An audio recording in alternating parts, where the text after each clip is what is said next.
the energy balance scale. Oh, Ooh. So if you want to change your weight, you have to learn about the energy balance within your body. So what does that even mean? tip the scales. Tip the scales. And so when we're talking about energy balance, we're referring to the calories that go into your body, or AKA the calories that you consume, versus the calories that go out of your body, AKA the calories that you expend or burn, or your TDEE, total daily energy expenditure. So much mouths right now. So much. There you go. So in short, calories in versus calories out. Boom. Right? Simple. Simple. We like it simple. Yep. So what are maintenance calories? That's when you eat the amount of calories that your body burns on a daily basis. So you're consuming and burning an equal amount of calories. Calories in is the exact same as calories out, which means nothing changes. Yep, you maintain your weight. Which is a good thing. It's a lot harder than people think. So many people gain and lose weight. Maintenance is the goal. Yeah, it's very challenging. And then you have your calorie deficit, which I feel like most people attempt to strive for, we'll say. So this is what they want. It's just I feel like they don't quite get there. Yes. I mean, we'll throw that ball up in the air. But consuming less calories than you expend. So that is a calorie deficit. So this is how you create a calorie deficit. You consume less calories than you expend, or you expend more calories, so you move more than you consume, or maybe you do a little mixture of both. So that means your calories out are greater than your calories that are coming in. There you go. Hard truth. What's our hard truth? If you're not losing weight, or at least what we'll say, transforming your physique. So where you're building muscle, burning fat at an equal ratio, essentially, then you're not in a calorie deficit. Yeah, there's no such thing as I need to lose weight, so I'm not eating enough food. That's not a real thing. Yeah, this is a hard truth, because if you think about it, starving kids in third world countries, they never had a problem dropping weight with less food. Never seen one of those commercials. It's like, donate to one of these starving kids. They're so and it's obese. a little chubby kid. Yeah. They're always tiny. They are. That's how your body works. Yeah. So that's our hard truth for you.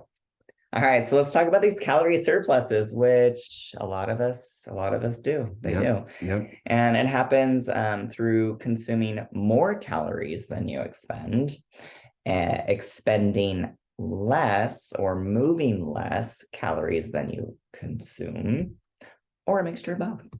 And so that means that you are intaking more calories than you are burning calories. So your calories in are greater than your calories out.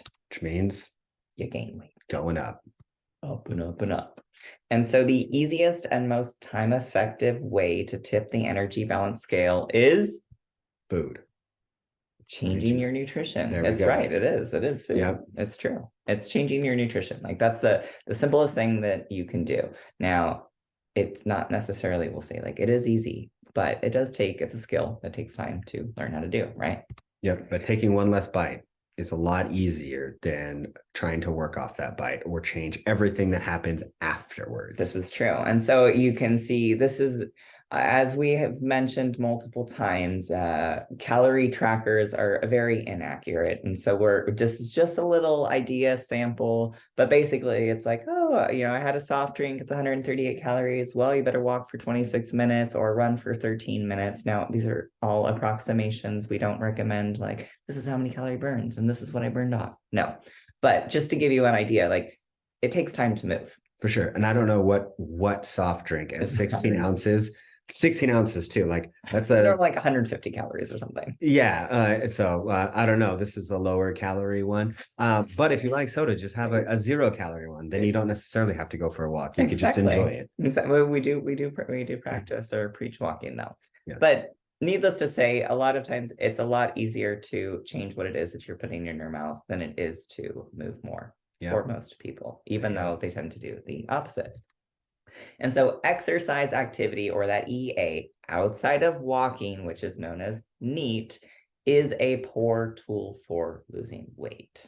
All right. It does, like, a lot of people use it because like it feels really good to work out, and there is something very satisfying about pushing hard in a good training session and feeling whatever you like to feel afterwards, whether it's pumped or annihilated. We like to feel more like energized and pumped versus like fighting for breath.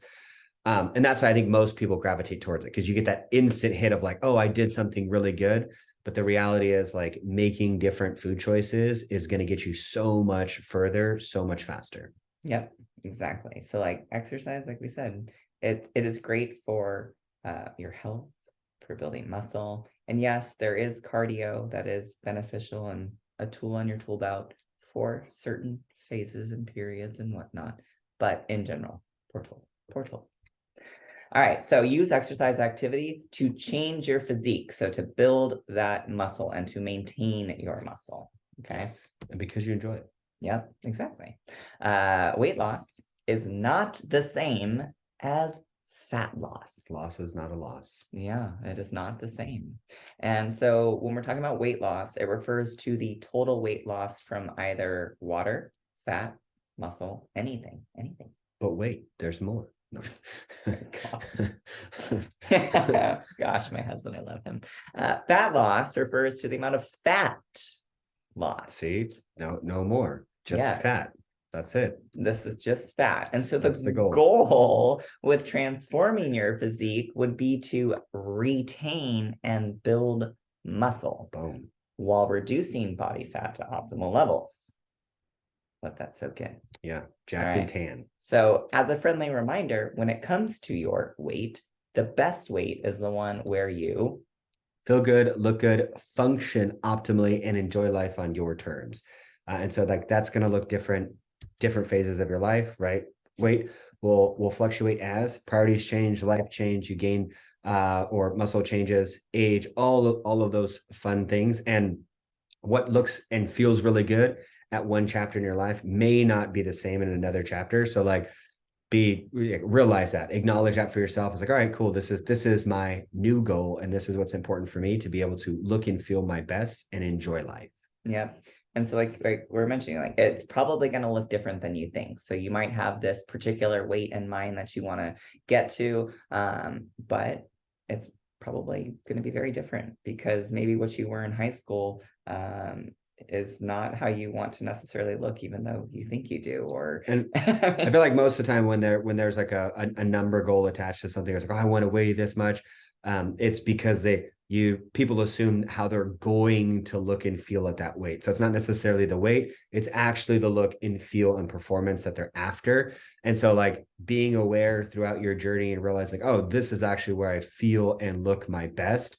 But sometimes the only way to know that is to test, drop a little bit below, gain a little bit over, all that fun stuff, and be able to feel like, all right, this is my sweet spot. Yeah.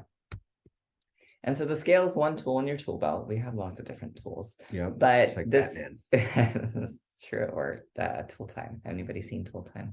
Not like Bob the Builder. Oh, I don't know. I haven't seen Bob the Builder. Right. But use the scale in conjunction with other indicators of progress outside the scale. So things like, how are you feeling? How are you actually looking in the mirror? You know, like, because when muscle weighs more than fat. And so if you have more muscle, you might weigh heavier now. And you were like, oh my gosh, I'm so heavy. It's like, yeah, but if you actually take a look in the mirror, you look completely different. Yeah. And so to some degree, it's a tool that's better used for confirming how you actually feel at whatever it says versus like letting that be the dictator for success. Yeah. And so let's talk about energy balance phases and their purpose. And so different energy balance phases. So we're talking about like maintenance calories. Oh. Okay. So what maintenance calories, the goal is to spend most of your life here. And this is where you live your life and you can also build muscle, but like you've created and built a life that allows you to go out to eat while maintaining your look, do the things that you enjoy on the regular while maintaining the body that you love, right? Yep.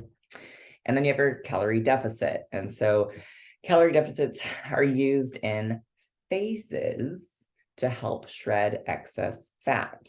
And so essentially it would be like, okay, like I'm at maintenance. Now I'm going to go into a calorie deficit. then I'll build my calories back up towards maintenance. And then if you didn't hit your particular, we'll say fat loss, then you could go back into a calorie deficit, but you're always striving to get back towards that maintenance with a lower body fat percentage, essentially.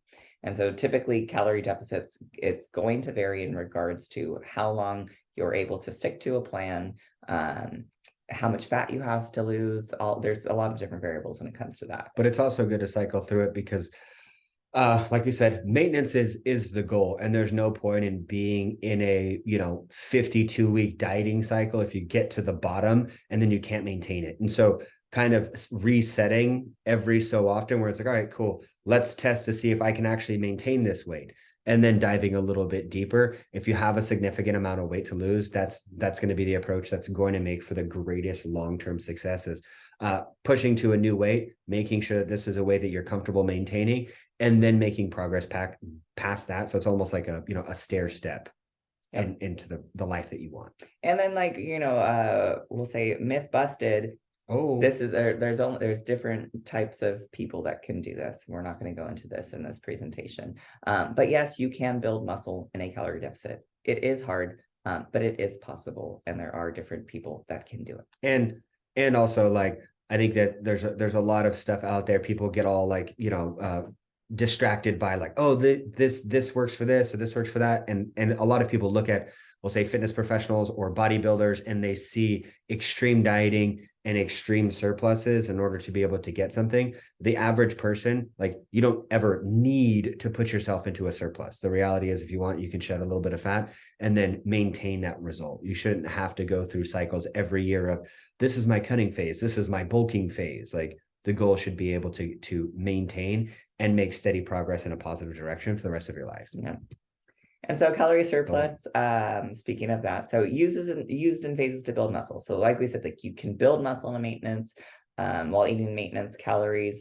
Yes, you can build muscle in a calorie deficit. It is, we'll say, the goal when you're in a calorie deficit is to maintain muscle rather than to build muscle. So you probably increase relative strength versus like huge mass. Yeah. But it is possible. It's just that, like, most people feel like there's a diminishing return, so they feel like there's no return, but you actually do get a benefit.